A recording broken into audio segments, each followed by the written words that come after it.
Hi everyone, about 2 years ago I've released a game called Return to Monke. This was the 4th game I ever released. I got the chance to remake the game for the Friday Night Game Jam. This video is a double devlog about both of the games.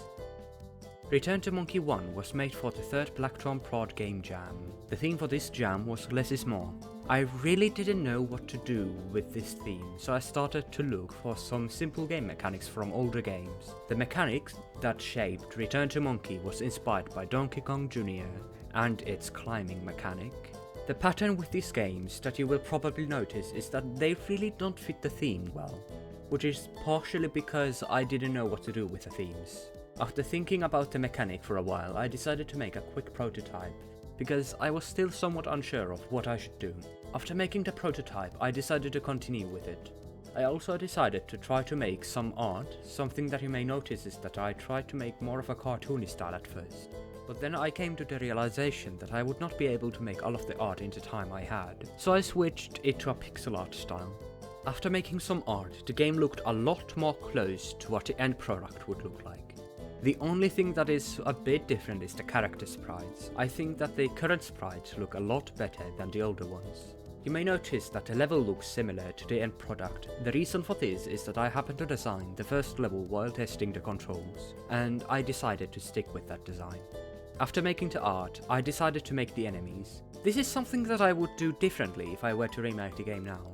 Back then I really didn't have a clear plan when making games. So I improvised everything on spot, which would sometimes result in a good outcome and sometimes a bad one. But this time the outcome was good enough for the jam. After everything was done, I still thought that the background looked a bit off, since it only had one color, so I decided to add some depth to it. After all this, I made the rest of the levels. The end product has 8 levels. 2 forest levels, 2 desert levels, 2 mountain levels and 2 lava levels. With more game dev experience, I can say that I'm still proud of the game. Even if the last 2 levels are a bit too hard and the game sometimes can feel a bit unfair, I still think it's a decent game jam game. As I said before, Return to Monke 2 was made for a Friday Night Game Jam. The theme of the jam was copycat, which meant that I had to recreate a previous Friday Night Game Jam entry from anyone in my own style, whilst following the rules of that jam.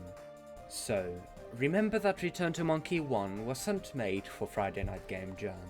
So, while trying to come up with a game to recreate, I really couldn't find anything that actually stretches the borders of what I can create in 3 hours. So I decided to go with a game which I'm proud of. Return to Monke 1. The moment that idea came to my mind, I started planning. Since planning doesn't count towards the time, I planned the work order of everything I will do. First, I came up with the mechanics.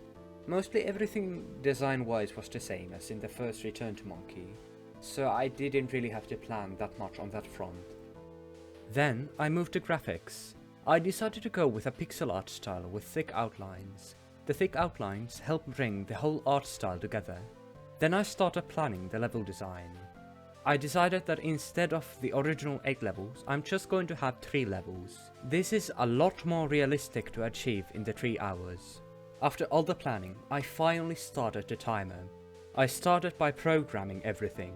Since the whole game is pretty simple, the programming only took 56 minutes. This includes the player movement, enemy movement, collecting the items, and transition related scripts, which include death, next level transition, and the menu. The art didn't take as long as programming, it took about 48 minutes. In this time, I made all the tiles and character sprites. Most of the character sprites are just reskins of the player. Background art took a bit more time than the rest. I had to make it align with the camera perfectly, and I had to make it loopable on the x-axis. After this, I quickly programmed a parallax script. The rest of the time I used for level design. This took about 40 minutes. The first level is a forest level, the second is a forest level but in a sunset, and the third is a foggy mountain view. After all this, I decided to waste my time on adding coins to the levels. These do absolutely nothing, but are somewhat satisfying to collect. Adding this didn't take that much time anyway. The rest of the time I used for creating an ending, finishing the main menu and adding music and sound effects to the game. I was barely able to finish on time. In the end, there was only 2 minutes left on the timer. Overall, I think the result for both of these games were really good. I can see that I have progressed a lot in the 2 years since the original game.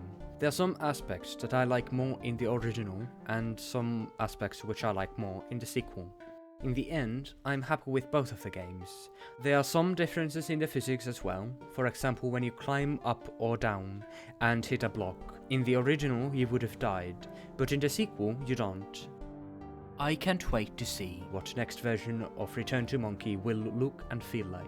Now I just have to pray that Nintendo doesn't take legal action on me. Thanks for watching this video. You may be thinking about how I can make a devlog of a game which I made about 2 years ago. This is possible due to the fact that about 2 years ago I already wrote a script for a video about the game, and I recorded footage of its development. But for some reason I just forgot about the script I made back then. Like this video if you liked it and subscribe for more content like this.